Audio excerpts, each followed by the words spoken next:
Brady, go ahead. Yeah, just looking ahead to Oregon. Extremely talented team, well coached. They do a lot of good stuff, and in a hostile environment. So got to be ready to go, no doubt. Coach, after the game, we were talking, and you were not happy with the effort of your team. What have you guys talked about? I know Skylar Thomas said the same thing. He wasn't happy with the effort. After watching the game film, your thoughts about the game and getting them to be more physical this week?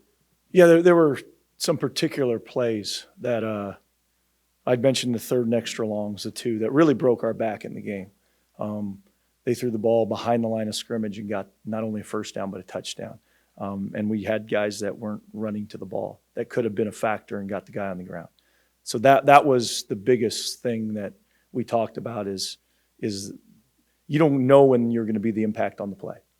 You have no idea. And so you got to chase the ball every single play like you're going to be the factor in our success on that play. And so, again, continuing to drill that into these guys' heads. And because it wasn't something we'd seen, Fresno, we took a huge step forward and how the physicality, the effort, and we kind of took a step back, which wasn't good to see. This week's game, obviously, the state of Oregon loves this contest between the two schools. It's different now. No conference, no chance to do what happened in 2009 when they were playing for a Rose Bowl. And with NIL and the portal, there's a lot of new players. Is it harder to convince the players how big a game this is? No, I mean, it's a big game because you're playing, a team in the top 10. That resonates with every player. The Oregon versus Oregon State for a player, yeah, it's not what it used to be. Conference alignment, guys are moving from here to there. So that part of it for the players. Now the fans are different, but for the players, it's a game against a top level opponent, and that's the exciting thing in an environment that's going to be great. Last thing for me, in this rivalry series, when you were a player, is there a moment or a game that stands out in your mind that you were involved in? Yeah, there was the what year would that have been? 2004, I think, up here was a big one and a fun one. That's the one that stands out to me probably. Do you believe you're still the right person to lead this program? Say that again? Do you believe you're still the right person to lead this program? Yeah. Why? Well, I think for the same reason when I took it over. That's love this place, love this program. I think we got good coaches. We got good players. We got to continue to get better and continue to get the best out of these guys. When you look at the fact that you guys are at risk of having lost 10 of your last 11 games over the two seasons, you're talking about effort. There have been preparedness issues with false starts and the 12-man penalty, and the defense looks like it's taken a step back. How do you reconcile that with what you're talking about with the direction of the program? Yeah, the penalties are something that's got to get cleaned up. I don't look at what happened on Saturday and judge the whole, when you talk about the defense, because in the first two games they were much better than they'd been the year before. So I don't let one game encapsulate who we are. Why did you choose to stick with Jamie Christian after the Fresno State game and not make? Well, it's never a good idea to make changes second game of the season. When you talk about who's leading your staff, all those things, it's just not a good idea. Last one for me. Do you like being a head coach? Next question.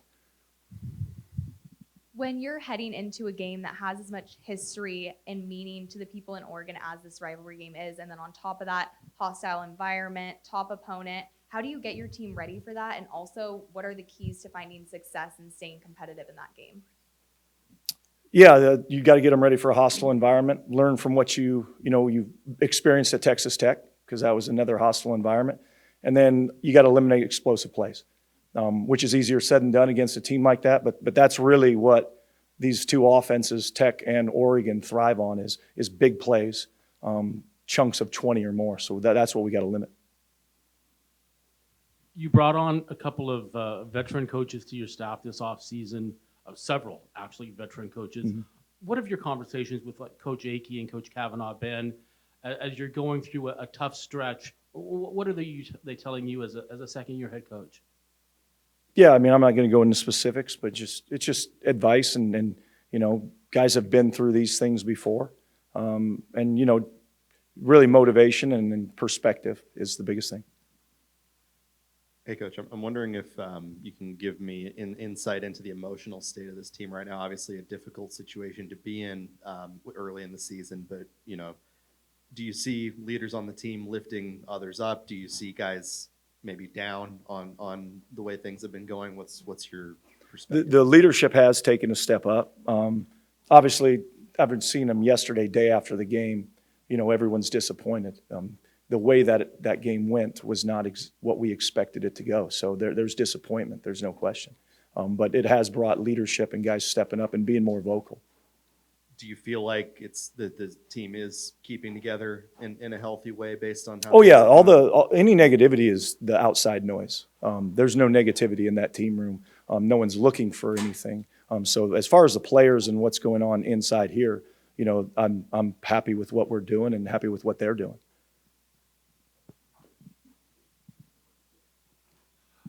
It looked like Thomas Collins had a good game on Saturday. What are you seeing from him and from that run defense, that front as a whole? Much better, much improved. I think the front's playing at a much higher level this year, and happy with guys like Thomas Collins. And it was good to get Tavita back, but there was still a lot of rust, and he's working on getting back to game speed after missing the first 2 games. So we're moving the right direction. I doubt you put a ton of stock into what Pro Football Focus says about your team, but they graded you as having more quarterback pressures this week than you did in weeks 1 and 2 combined. I'm curious what's really changed for the front. I think just attacking more, kind of by their, the way we play up front. It's not a natural thing for some guys that, especially if they come from a program that sits at the line of scrimmage. And so it takes time because we're, again, a lot of new and young players to understand what that takeoff feels like and looks like. And I think they're starting to buy in, and it's going to create more pressure. And there's still a lot of plays where we need to create more pressure. I know you're never a fan of talking player availability. Anyone you anticipate having back this week? We'll see. I mean, midway through the second quarter, we were down, as a whole, 5 starting defensive backs. So we should be able to get some guys back. That didn't finish the game in the second quarter, I hope. Do you have a number? What's that? You said you were down 5 starters.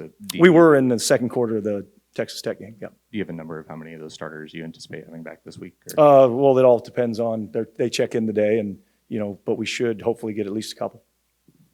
Trent, I completely acknowledge that I'm very much on the outside of this, but can you explain just how you got to where you got with the decision of how to respond to the long snapping issues you had against Fresno State in the Texas Tech game? Because it seems, again, from the outside, it seems inconceivable that you wouldn't have somebody on your roster capable of long snapping. Well, so you come in with 2 long snappers.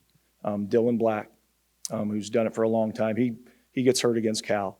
Then Jackson was our backup long snapper, who had started for us all last year and did a nice job. And then ran into a situation at Fresno where, from a mental standpoint, it just, he couldn't snap the ball back there. And that kind of was what happened in practice as well. So you got a young guy in Will Haverland who's a true freshman. That's the other guy that is long snapper, your 3rd long snapper. And so when you're down to your 3rd long snapper, it can create some issues no matter what program you're in. Coach, when I got back to the hotel, we watched the replay of some of the key plays in the game.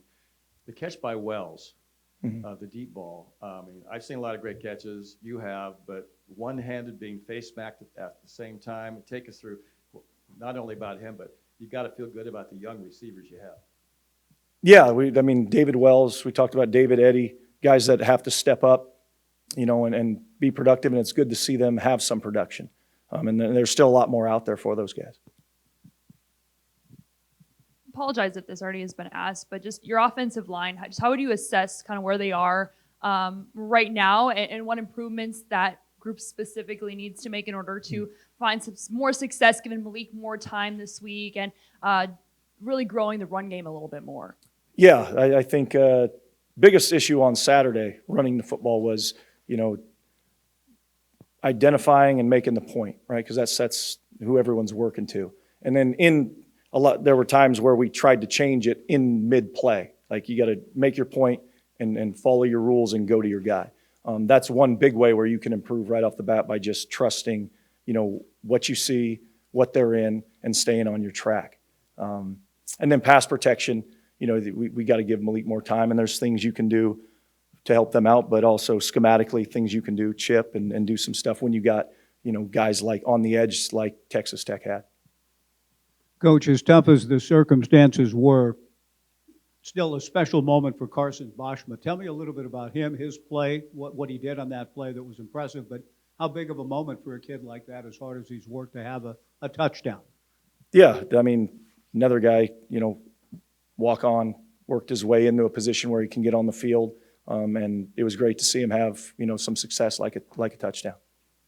Coach, this will be probably the best front seven you'll face all year at Oregon. I'm curious, with the struggles the run game had, how do you set about really improving that? And, kind of, again, player availability, do you anticipate being able to add anyone to that offensive line mix right now? Availability, we hope so. Again, we'll find all that out later today after they've checked in and heard from the doctors. But I think it's back to it. We're playing another talented front. So hopefully they can draw on the experience they just had. Playing an extremely talented front, and they're going to play another one this week. And it goes back to what I just said about just improving the run game in general, staying on your point and trusting your technique and being more, attack more, right? Instead of worrying about all the things that can happen, go attack and knock someone off the ball. And just staying with the offensive line again, I know you've been rotating a lot of different guys in. Do you feel like Texas Tech was just a little bit closer? Do you feel like even without all of your players available, like finding a closer rotation that you think can find success? Yeah, I think, we're always looking for what's the best five to get the job done. And we've been able to, we've had to at times rotate a bunch of guys, and you want to too, and find out who those guys are and who plays the best together. Ron alluded to the disparity in resources between you guys and Oregon at this point. What gives you confidence or hope that your team can compete given the state of these two programs? I think just one, we got good players, and so I feel confident about our players and what they can do, and I feel confident in our coaches to get them ready to play and go out there and execute. And that's really what it's going to be about, is our guys playing fast and executing the scheme and what we're trying to do. And with that Oregon offense, specifically with the challenges that you guys had in giving up the big plays and effort that you talked about in the Texas Tech game, what's it going to take to really dial that up and be able to slow down an offense of that caliber? Yeah, I think I've mentioned it. It's staying on top of the receiver, in coverage. I'm not letting him get behind you. It's being on the right keys, and when you're supposed to be over the top to help the corner at times, we got to be there.